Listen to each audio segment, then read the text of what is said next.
Last week, Justin and I saw the end of an episode of The X-Files while traveling and filming for a different show. So, of course, this week on this show, we're going to talk about rock stars who have been abducted by aliens.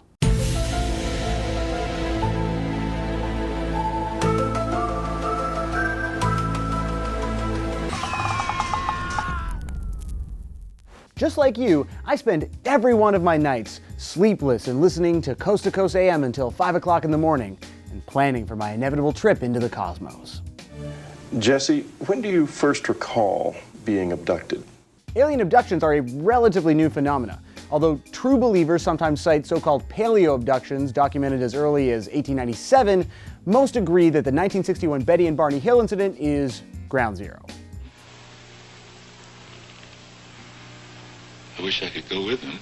Barney Hill was not actually James Earl Jones, but the famous hypnosis tapes of him and his wife recounting their extraterrestrial encounter leaked to the press in 1965. They made for a perfectly cornball TV movie in 1975, and that movie starred Vader himself.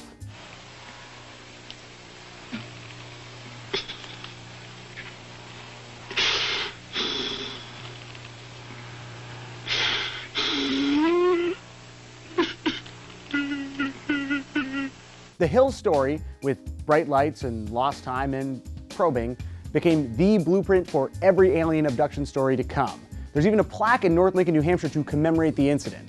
And so it's gone for the last 5 decades. Do you have any idea what they wanted when they gave you the fetus? No. When it took off, it didn't make hardly any noise at all. You just heard like a zipping noise. It was zip. He was stood there. He was just scanning like this. Just like that.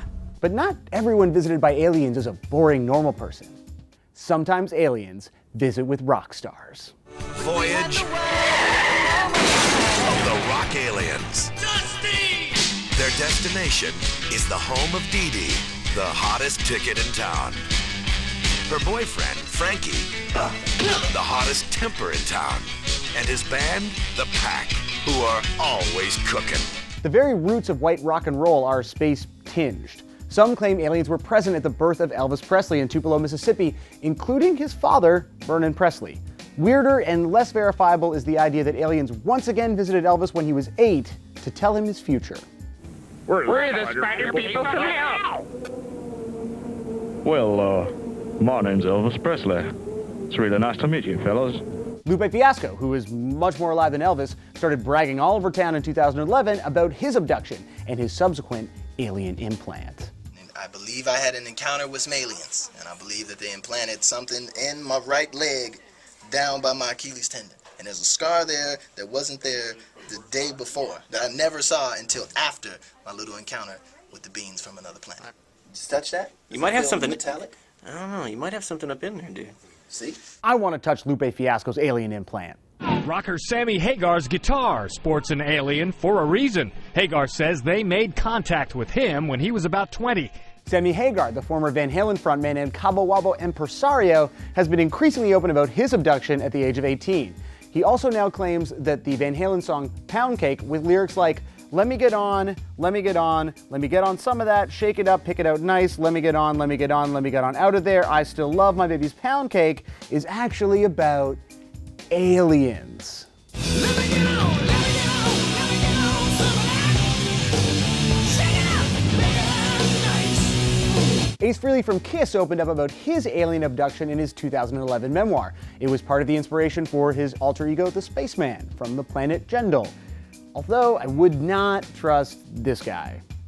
Hello, Australia. This is Gene Simmons of Kiss, and I'd like to introduce you to Paul Stanley of Kiss, who wants to introduce you to Ace Frehley of Kiss. What's the name of the new drummer? All right, I think his name is his name is Hey, oh,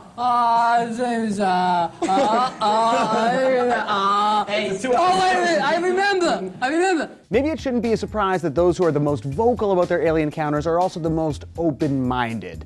Jerry Garcia from the Grateful Dead, Rick Wakeman from Yes, Cat Stevens, real open-minded types. I saw you on an episode of Ghost Stories as well. That all happened later. Well, that's what I'm saying. Why is this all happening to you? My dad was still alive when this happened.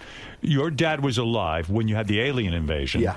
But then when your father died, he came knocking on your door one night. Yes, sir, he did. See, here we go, Howard. I knew we got him now. See what's happening here? None of this even takes into account all of the rock stars who have just seen aliens. We'll leave Mick Jagger's UFO alarm system for another episode. They are coming, traveling through time and space. Their leader is Abducted. Their mission is for science. Their only vice We used to sit around at night watching old-time movie shows. is music. You didn't know. We didn't know. We didn't know. We didn't know. What do you think? Are aliens targeting rock stars? Let us know in the comments, and be sure to subscribe for new episodes of This Exists every week. Plus, if you want to check out all the videos we used in this episode, links are in the description. The truth is out there.